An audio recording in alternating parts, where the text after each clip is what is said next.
अस्सलामुअलैकुम। आज मुझे जिस मौजू पर लबकुशाई करने का मौका मिला है वो है 11 सितंबर। ये दिन बानी कायदे आज़म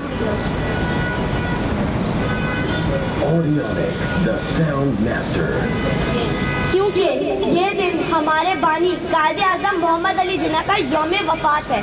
वो हस्ती जिसने हमें इतना खूबसूरत और आज़ाद वतन दिया, वो हस्ती इस दिन हमसे जुदा हुई और इस दिन हम कायदे आज़म को खराज तहसीन पेश करते हैं और इनकी रूह को ईसाले सवाब करते हैं। ये दिन इनकी वफ़ात का शोक मनाने का नहीं बल्कि इनके कारनामों का जिक्र करके इनकी अज़मत को बयान करने का दिन है। यूँ दी हमें आज़ादी की दुनिया हुई हैरान, यूँ दी हमें आज़ादी की दुनिया हुई हैरान, ए कायदे आज़म तेरा एहसान है एहसान।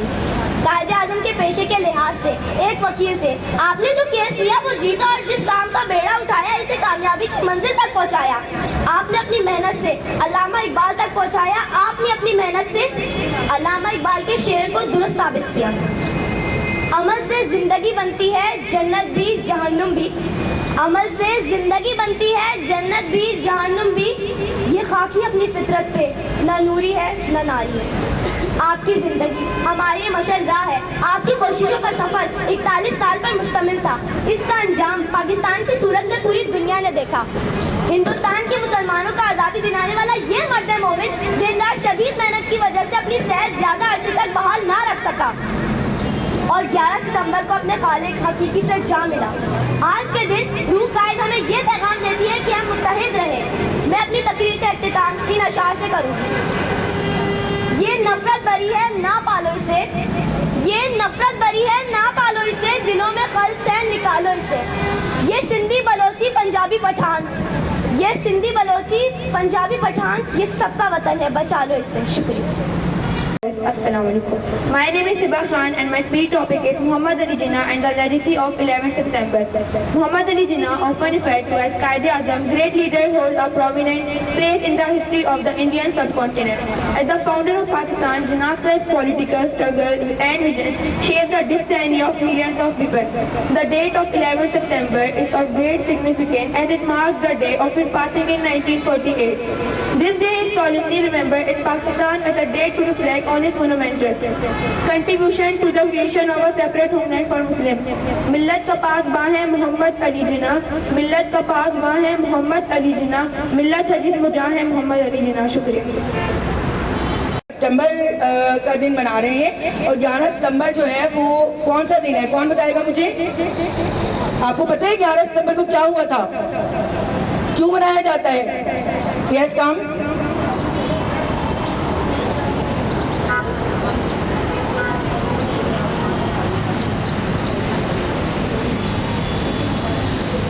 जी जी 11 सितंबर को कायदे आज़म की वफात हुई थी। सन किसी को याद है, क्या सन था? यस काम। 1948। यस जी हाँ, 1948 11 सितंबर को कायदे आज़म की वफात हुई थी। कायदे आज़म वो रहनुमा है जिन्होंने हमें आज़ाद मुल्क दिलाया और आज हम आज़ादी की फ़ज़ा में अपनी तमाम मजहबी रसूमात को और अपनी तमाम हुकूक को आज़ादी के साथ हासिल कर रहे हैं। वरना जब हम बड़े सगीर हिंद पाक में रहते थे तो उस वक्त मुसलमानों को किसी चीज़ की आज़ादी हासिल नहीं थी।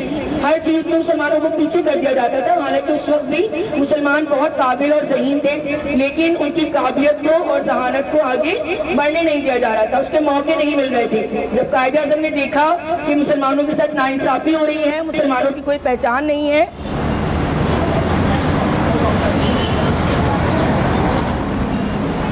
और उनको आगे बढ़ने के मौके नहीं दिए जा रहे, तो कायदे आज़म ने ये सोचा कि हमें एक अलग मुमलिकत चाहिए और इसका इजहार अल्लामा इकबाल उससे पहले ही कर चुके थे। अल्लामा इकबाल ने जब देखा था मुस्लिम लीग में, जब उन्होंने यूनिवर्सिटी में देखा कि मुसलमानों को तालिब इल्म को आगे नहीं बढ़ने दिया जा रहा, तो उन्होंने इस बात का इजहार अपने दोस्त कायदे आज़म से किया और कायदे आज़म ने उनकी इस बात को सोचा और उन्होंने कहा वाकई ये हो रहा है तो हमें एक आज़ाद मुल्क चाहिए। और उन्होंने एक प्लेटफॉर्म दिया मुसलमानों को कि उस प्लेटफॉर्म पर जमा होकर वो अपनी आज़ादी के हुकूक के लिए जंग लड़ सके। और बलाखिर उनकी मेहनत रंग लाई। बहुत सालों के बाद, तकरीबन 11 सालों के बाद कायद आज़म की मेहनत रंग लाई और हमें एक आज़ाद मुल्क हासिल हुआ। और वो दिन था 14 अगस्त 1947 का दिन। कायद आज़म ने इतनी मेहनत की कि उन्होंने पाकिस्तान को, जो कि उस वक्त बहुत ज़्यादा बुरे हालात का शिकार था, पाकिस्तान के पास ना फौज थी, ना उनके पास कोई वसाइल थे, बहुत कम तादाद में लोग इंडिया से हिजरत करके पाकिस्तान आए थे, लेकिन उस वक्त में उन्होंने पाकिस्तान को मुस्तहकम करने के लिए दिन रात कोशिश की, लेकिन उनकी सेहत जवाब दे चुकी थी। उन्होंने बहुत मेहनत की थी मुसलमानों को आज़ादी दिलाने के लिए और फिर आखिर 11 सितंबर 1948 को उनका इंतकाल हो गया। अच्छा, मुझे कौन बताएगा कि उनके मज़ार कहाँ है? कायद आज़म का मज़ार कहाँ है? यस कम मीरा।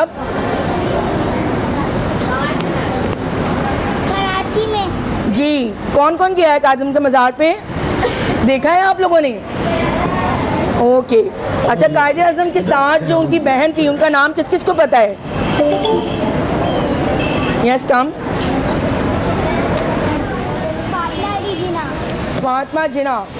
उनकी बहन का नाम था फातिमा जिना। वैसे तो उनके 6 बहन भाई थे। कायद आज़म 6 बहन भाई थे, 3 भाई और 3 बहनें, लेकिन जो साथ दिया वो फातिमा जिना ने दिया। बाकी बहन भाई जो थे वो मंजर आम पर नहीं आए। सिर्फ कायद आज़म और फातिमा जिना ने ही पाकिस्तान हासिल करने के लिए दिन रात मेहनत की।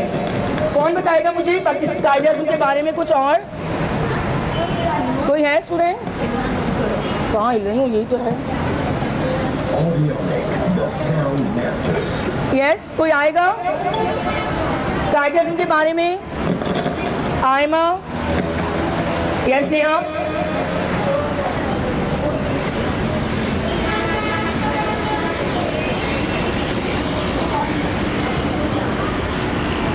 कायद आज़म 25 दिसंबर 1876 में एक मिनट जाओ।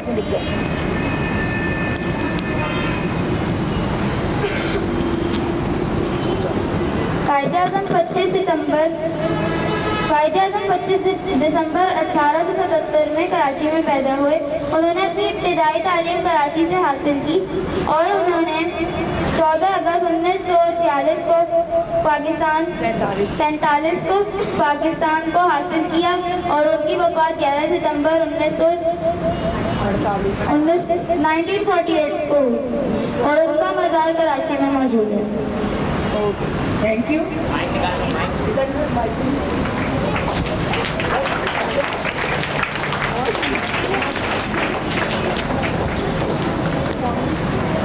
आज हम उन्हीं को ख़राजे तहसीन पेश करने के लिए थोड़ा सा एक प्रोग्राम अरेंज किया है, जिसमें कि क्लास 5 के स्टूडेंट्स हैं जो एक टैबलो पेश करेंगे आपके सामने, और वो इस बात का यहाँ आपको अहद करवा रही हैं कि हमें इस पाकिस्तान की हिफाजत करनी है। पहले 5 को बुला लें। इस पाकिस्तान की हिफाजत करनी है और इसका ख्याल रखना है। ओके, चले, come on the stage class 5 students. Please put your hands together for these angels.